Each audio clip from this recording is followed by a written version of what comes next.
So hi, I'm Matt Carmichael. I am the editor of Ipsos's award-winning foresight magazine, What the Future.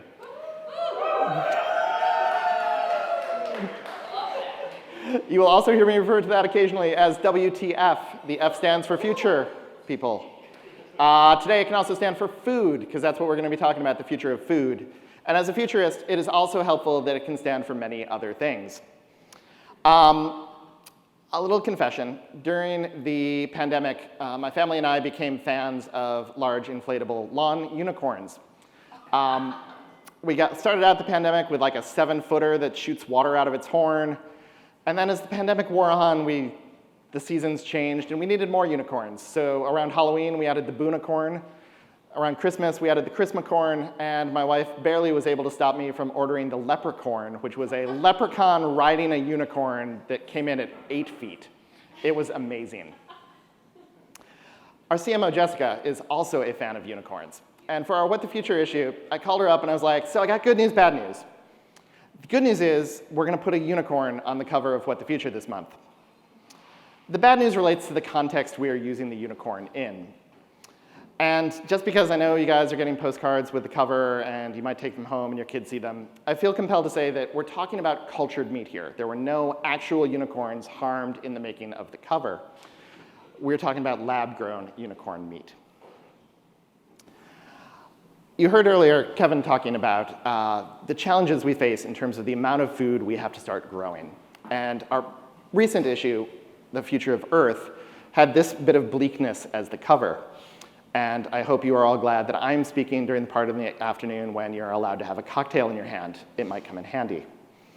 It is occasionally hard to be an optimistic futurist. It is occasionally hard days, it is hard months, sometimes years and eons in future land. Because we have a lot of challenges at stake when it comes to the future of food. Steak. Wait, not that kind of steak. There's a lot at risk with the future of food. There are very plausible futures in front of us where we have a hard time growing the food we need, being able to sustain the food we need. We have a hard time being able to feed our people. And as humans, we need food pretty much every day. So there are a lot of things that we are facing with supply chain issues, with globalization, with global conflicts and geopolitics, and of course with climate change. The good news is there are a lot of good solutions to this already, and that's what we're going to try and focus on today. You also heard Priyanka talk about how she personally tries to do things to be more sustainable, to be more part of the food community and set a good example for how people can help with their own daily actions. And that's awesome, and people trust that they can solve their own problems. But they also understand that they can't do it alone. And the problem is that there's this issue of trust with the federal government, with large corporations, the groups that can really solve some of these problems. Your large corporations, your national organizations, your NGOs, the places that have the scale to really make a difference, which frankly is the companies we all work for in this room. Those are the companies that we don't trust to find the solutions yet. All of which to me sounds like a marketing problem. So the good news, again, is that there are solutions. We're going to talk about those today. We're going to focus on that. So grab your cocktail, cheers, drink to the good news, and we'll dive in. Cheers. And yes, I'm drinking too. So when Kate MacArthur on my team and I are planning a What the Future issue, we do certain components that are actually parts of traditional foresight. And we start with what's called a domain map in foresight, but we call it a territory map because we like metaphors.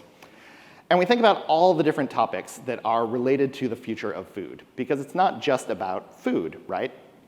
So consumer behavior plays into this. We're thinking about changes in the workforce. We're thinking about how we redefine convenience. We're thinking about meal planning, all these kind of things with consumers.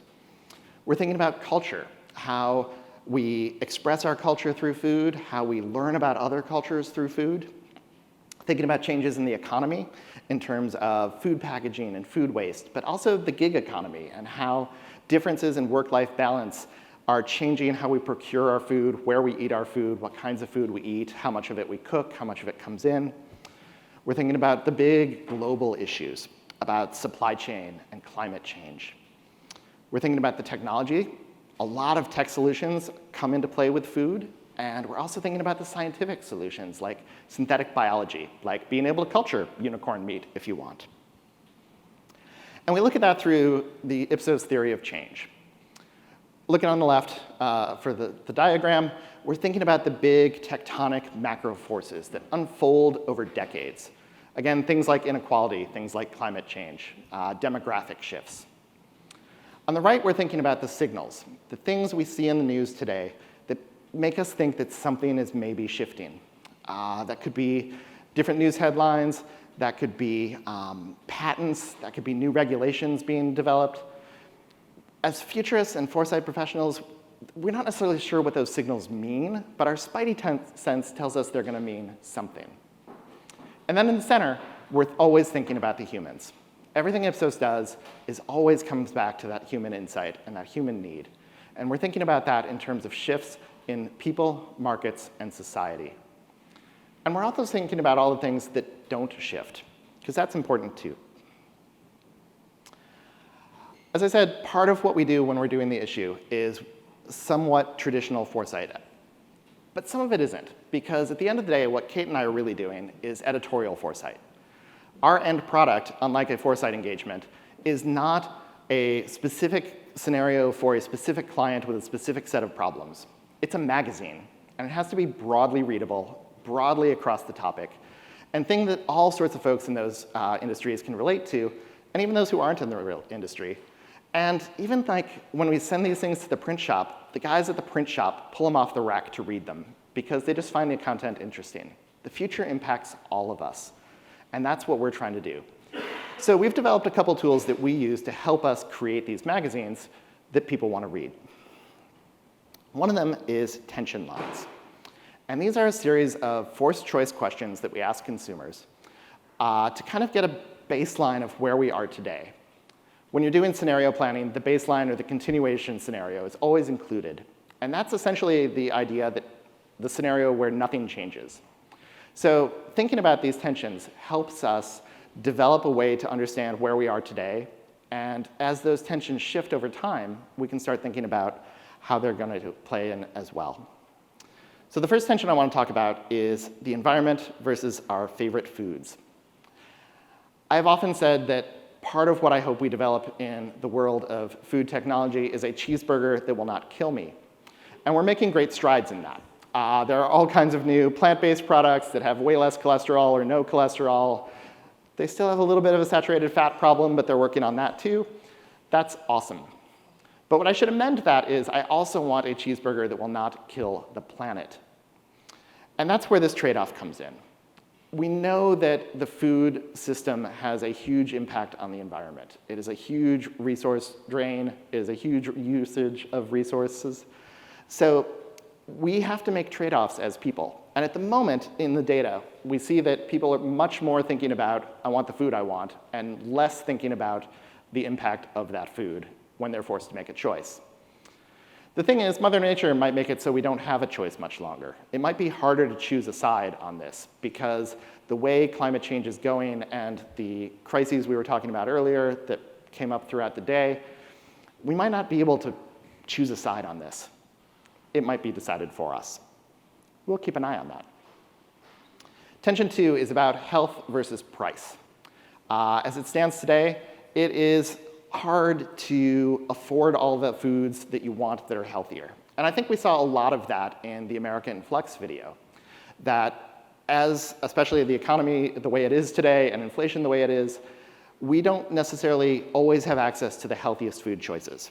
But I think in the data, the fact that you see almost an even split in terms of I prioritize my health and I prioritize the budget shows that we know it's important and we want to be able to buy and get healthy foods for ourselves and our family. And there's certainly a plausible future where that becomes easier, where through policy or progress, the healthy options become just as affordable as all the rest. We'll keep an eye on that one too. The third is about local foods versus variety. And this is really a supply chain question, right? But it also points to some of those solutions we've been talking about. So, cultured meats are going to help with that. Vertical farms can help with that. Being able to grow foods year-round in indoor farms, and maybe even have those attached to grocery stores or delivery centers so that that supply chain cuts down. Because it's not necessarily all that environmentally friendly to fly in fresh Chilean sea bass to your local fishmonger. But if we can grow some of these foods and culture them locally, that's a really great thing. And Ipsos data shows that people like to eat the food from other cultures, but they also like to be able to eat foods that are grown locally. In a previous issue, we talked to a scientist who is creating cultured or synthetic biology rosemary extract. And he talked about how sustainable that is. That if you grow a rosemary bush, it takes a lot of effort. It takes a lot of land, it takes a lot of water, it takes a lot of resources, and you only wind up using 2% of the biomass. Whereas if he grows or cultures the rosemary extract in a vat, in a lab, you're using all of it. And it's genetically exactly the same stuff. Which leads us into our final tension: foods from nature or science. People believe strongly that natural food is always better. But a lot of the things that are scientific foods are also just exactly the same as the natural foods. That rosemary extract has exactly the same DNA as if they grew it in a bush. And this, again, to me, feels like a marketing challenge. We need to get the consumers to understand that there are trade-offs in the foods they eat and the environmental impact, but also that these solutions that exist are not some scary new thing. It's exactly the same thing. And in many cases, it's basically the same process that brews their beer. And we know we like beer.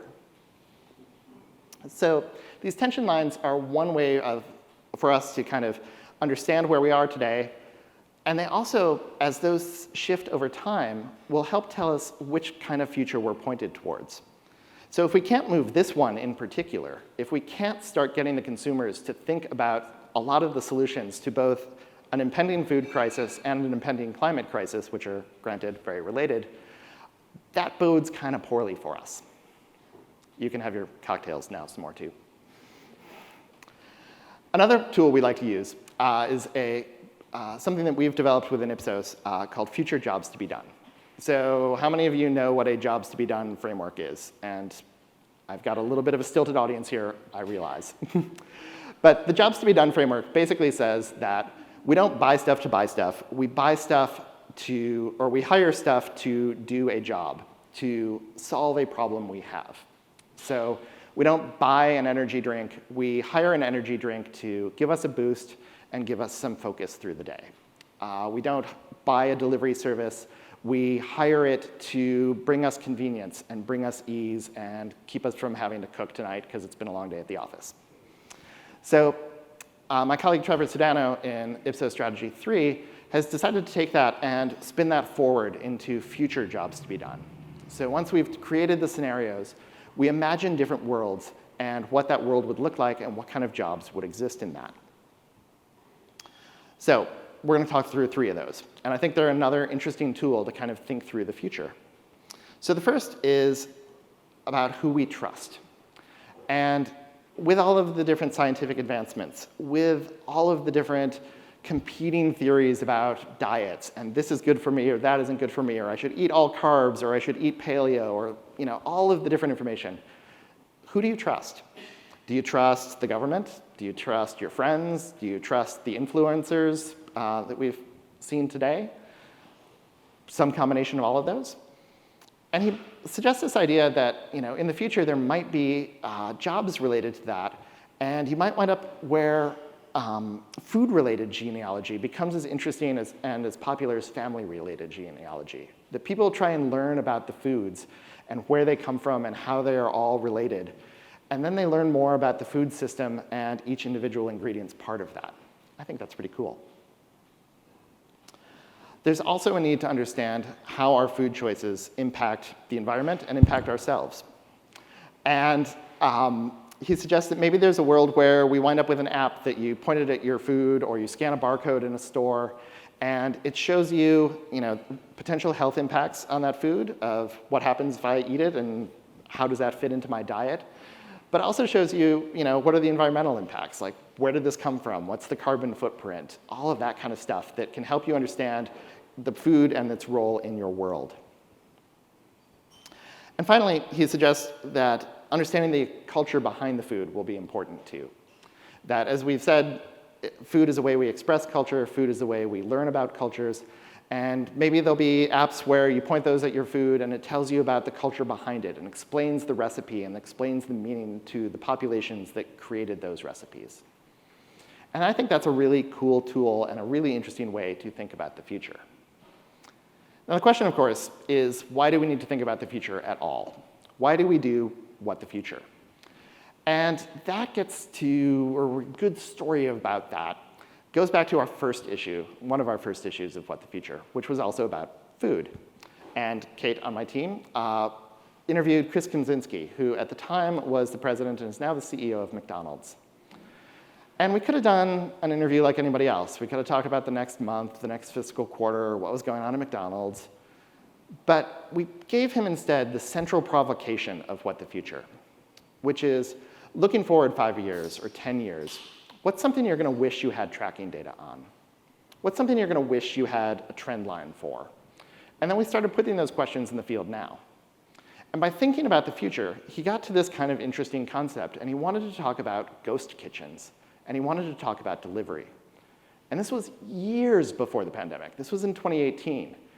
Ghost kitchens were such a weird concept that we had to put this much text around the question to even put a survey in the field about it. This was before Mr. Beast spun up a 300-city burger chain without any physical locations. Using delivery and ghost kitchens, he created a burger brand, launched it in every market at once, and again, didn't have a single actual restaurant. But by thinking about the future, we got him thinking about more interesting topics. It became a better read, it became a better tool for our clients, and frankly, it was more interesting for us to write it. Which leads me to my final point, which is that when you imagine possible tomorrows, you're going to ask better questions today. Yeah, me. I said that. So if you think about it, if you bring a little bit of foresight into your research, like we did with McDonald's, if you bring a little bit of research into your foresight, and if you always, always, always keep the humans at the center of it, you will do better research now that sets you up better for tomorrow. And thank you all for sticking around today. I realize I'm the last one on stage, so I want to thank all of us for coming. I want to thank all of us for putting this together. I want to thank my team who has helped support this. Of course, I think we all need to give a big round of applause to Meg.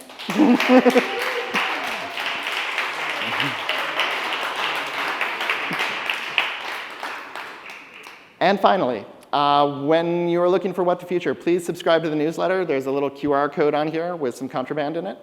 And our next issues are going to be about music and reality. They're going to be amazing. I can't wait to get them in people's hands. We do this every month, and thank you all for coming.